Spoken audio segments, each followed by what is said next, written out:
राज्यसभा संसदेचं वरिष्ठ सभागृह मोदी सरकार 2014 साली सत्तेत आल्यापासून पुढची 10 वर्ष एनडीएला राज्यसभेत बहुमत नव्हतं. लोकसभेत एक हाती बहुमत असल्यामुळे तिथे कोणतंही बिल पास करणं सरकारला सहज शक्य होतं. पण राज्यसभेत मात्र भाजपची अडचण व्हायची. तिथे विरोधक जास्त असल्यामुळे विधेयक पास करणं अवघड जायचं. पण ऑगस्ट 2024 मध्ये समीकरणं बदलली आणि एनडीएनं पहिल्यांदाच लोकसभेसह राज्यसभेतही बहुमत मिळवलं.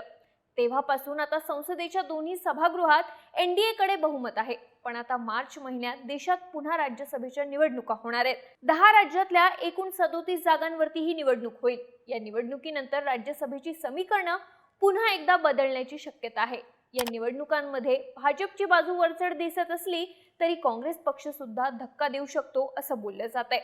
राज्यसभेच्या निवडणुकीत 10 राज्यांमधली स्थिती काय आहे, कोणत्या राज्यात कोणता पक्ष आघाडीवर आहे, निवडणुकीनंतर राज्यसभेची समीकरणं कशी बदलू शकतात, सगळं गणित समजून घेऊया या व्हिडिओच्या माध्यमातून. नमस्कार, मी दिव्या आणि तुम्ही पाहताय बोलभिडू. सगळ्यात आधी राज्यसभेतली सध्याची समीकरणं काय आहेत ते पाहू.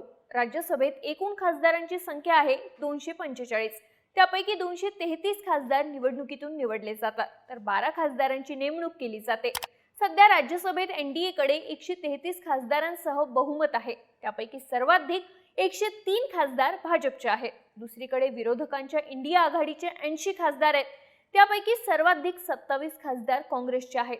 आता 16 मार्चला 10 राज्यातल्या 37 जागांवरती निवडणुका होणार आहे. यापैकी 25 जागा विरोधकांच्या आहेत, तर 12 जागा एनडीएकडे आहेत. त्यामुळे ही निवडणूक एवढी महत्त्वाची आहे. या 37 पैकी सर्वाधिक 7 जागा महाराष्ट्रातल्या आहेत. त्यानंतर तामिळनाडूतल्या 6, पश्चिम बंगाल आणि बिहार मधल्या प्रत्येकी 5, ओडिशातल्या 4, आसाममधल्या 3, हरियाणा, छत्तीसगड आणि तेलंगणाच्या प्रत्येकी 2, तर हिमाचल प्रदेशच्या 1 जागेचा समावेश आहे.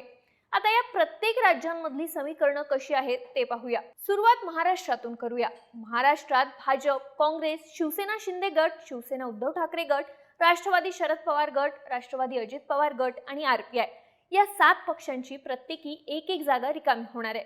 सध्याच्या समीकरणानुसार एका जागेसाठी 37 मतांची आवश्यकता आहे. महायुतीकडे 234 आमदार असल्यामुळे युती यापैकी 6 जागा आरामात जिंकू शकते. भाजपकडून 7 पैकी 4 जागांवरती दावा केला जातोय. त्यातली 1 जागा आरपीआयच्या रामदास आठवले यांना दिली जाईल. याचाच अर्थ शिंदेची शिवसेना आणि अजित पवारांच्या राष्ट्रवादीला फक्त 1-1च जागा मिळणार आहेत. मात्र शिंदेकडून 2 जागांवरती दावा केला जातोय. त्यामुळे महायुतीत कोणाला किती जागा मिळतात याकडे सर्वांचं लक्ष आहे. दुसरीकडे महाविकास आघाडीला राज्यात फक्त 1 जागा मिळू शकते. या जागेवरती काँग्रेस, शिवसेना ठाकरे गट आणि राष्ट्रवादी शरद पवार या तिन्ही पक्षांचा दावा आहे. राष्ट्रवादीकडून शरद पवार यांचा कार्यकाळ संपत असल्यामुळे ते पुन्हा राज्यसभेवरती जाणार का हा प्रश्न आहे. संजय राऊत यांनी शरद पवार इच्छुक असल्याचं म्हटलंय. काँग्रेसनंही या जागेवरती आपला दावा केला असून राज्यसभेची जागा काँग्रेसला मिळावी आणि शिवसेनेकडून उद्धव ठाकरे विधान परिषदेत जावेत असं म्हटलंय. त्यामुळे या एका जागेवरती नेमकं काय घडतं आणि तिथे एनडीए कडून सुद्धा उमेदवार दिला जातो का हे पाहणं महत्त्वाचं असेल. यानंतर पाहू तामिळनाडूची समीकरणं. महाराष्ट्रानंतर तामिळनाडूतून सर्वाधिक 6 जागा रिक्त होत आहेत. तामिळनाडू विधानसभेची समीकरणं पाहता सत्ताधारी डीएमके यापैकी 4 जागा सहज जिंकू शकतो. 1 जागा एआयडीएमकेच्या खात्यात जाऊ शकते.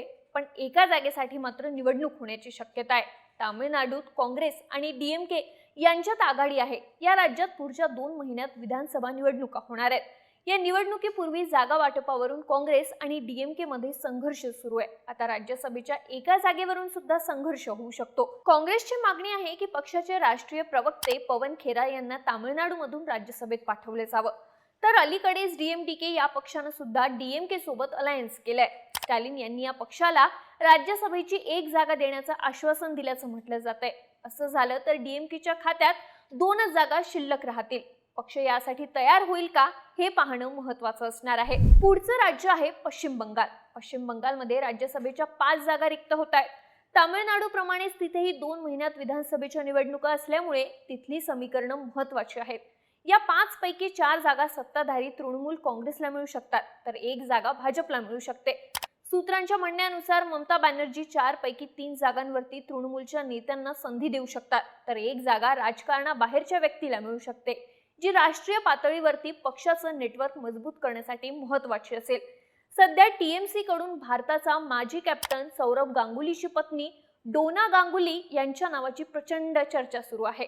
त्या जर टीएमसी कडून राजकारणात आल्या तर ही मोठी घटना असेल असं म्हटलं जातंय. याशिवाय मुस्लिम चेहरा म्हणून इंडियन मुस्लिम पर्सनल लॉ बोर्डचे अध्यक्ष मौलाना खालिद सैफुल्लाह रहमानी यांच्या नावाची ही चर्चा आहे. टीएमसीनं गेल्या निवडणुकीत फिल्म आणि एंटरटेनमेंट क्षेत्रातल्या चेहऱ्यांना संधी दिली होती. यावेळी पक्षाकडून हीच स्ट्रॅटेजी वापरली जाऊ शकते असंही बोललं जात आहे. यानंतर पाहूया बिहारमधली समीकरणं. पश्चिम बंगाल प्रमाणे बिहारमध्येही राज्यसभेच्या 5 जागा रिक्त होत आहेत. राज्यातली समीकरणं पाहता या 5ही जागा सत्ताधारी एनडीएच्या ताब्यात येऊ शकतात. बिहार विधानसभेत एकूण 243 आमदार आहेत. त्यापैकी एनडीएचे तब्बल 202 आमदार आहेत. राज्यसभेत जिंकण्यासाठी कोणत्याही उमेदवाराला 41 मतांची आवश्यकता असेल. त्यामुळे 5 पैकी 4 जागांवरती एनडीएचा विजय निश्चित आहे. एनडीए मध्ये भाजपला 2 आणि जेडीयूला 2 असं जागांचं वाटप झालेलं आहे. आता 5व्या जागेसाठी विरोधकांनी उमेदवार दिला तरी ती जागा मिळवण्यासाठी एनडीएला फक्त 3 जास्तीच्या मतांची गरज आहे. त्यामुळे ही जागा सुद्धा एनडीएच्या ताब्यात येऊ शकते असं म्हटलं जात आहे. दुसरीकडे या एका जागेसाठी विरोधी आघाडीतल्या काँग्रेस आणि आरजेडी मध्ये एकमत होत नाहीये. आरजेडीने या जागेसाठी दावा केलाय, मात्र एमआयएम सोबत नको अशी पक्षाची भूमिका आहे. या सगळ्या गोंधळामुळे एनडीएचा सर्व 5 जागा जिंकण्याचा मार्ग सोपा झाल्याचं बोललं जात आहे. भाजपकडून एका जागेवर पक्षाचे राष्ट्रीय अध्यक्ष नितीन नबीन यांना संधी दिली जाऊ शकते अशी चर्चा आहे. विधानसभा निवडणुकीदरम्यान चिराग पासवान यांनी त्यांच्या आई रीना पासवान यांच्यासाठी राज्यसभेची जागा मागितल्याची चर्चा होती. आता त्यांना ही संधी मिळू शकते का, याकडेही सर्वांचं लक्ष लागलंय. आता अन्य राज्यांबद्दल बोलायचं झालं तर ओडिशातल्या 4 जागा रिक्त होत आहेत. राज्यात आता पहिल्यांदाच भाजपची ताकद वाढली आहे. त्यामुळे या 4 पैकी 2 जागा भाजपला सहज मिळू शकतात. 1 जागा नवीन पटनायक यांच्या बिजू जनता दलाला मिळू शकते, पण एका जागेवरती फाईट होऊ शकते. ही जागा जिंकण्यासाठी आवश्यक असलेली जास्तीची 31 मतं कोणत्याही पक्षाकडे नाहीत. भाजपला 11 मतं हवी आहेत तर बीजेडीला 12. त्यामुळे ही जागा कोणाकडे जाते हे पाहणं महत्त्वाचं आहे. आसामच्या 3 पैकी 2 जागा सत्ताधारी भाजपला सहज मिळू शकतात, तर 1 जागा विरोधकांना मिळू शकते. पण विरोधक एकत्र आले तरच. आसाममध्ये राज्यसभेवर जाण्यासाठी 32 मतांची आवश्यकता आहे. काँग्रेसकडे 22 आणि एआययूडीएफ कडे 14 जागा आहेत. त्यामुळे हे 2 पक्ष एकत्र आले तरच ते आपला उमेदवार राज्यसभेवर पाठवू शकतात. हरियाणातल्या दोन्ही रिक्त होत असलेल्या जागा भाजपच्या आहेत, पण आता तिथली 1 जागा भाजपला तर दुसरी जागा काँग्रेसला मिळू शकते. राज्यात एका जागेसाठी प्रत्येकी 31 मतांची आवश्यकता आहे. भाजपकडे 48 आणि काँग्रेसकडे 37 आमदार आहेत. त्यामुळे कागदावर तरी दोन्ही पक्ष 1-1 जागा घेऊ शकतात असं दिसतंय. छत्तीसगडमध्ये रिक्त होत असलेल्या 2 जागा काँग्रेसच्या आहेत. आता त्यापैकी 1 जागा भाजपच्या वाट्याला येऊ शकते. इथे 2023च्या विधानसभा निवडणुकीत काँग्रेसचा पराभव झाला होता. याचा फटका पक्षाला राज्यसभेत बसताना दिसतोय.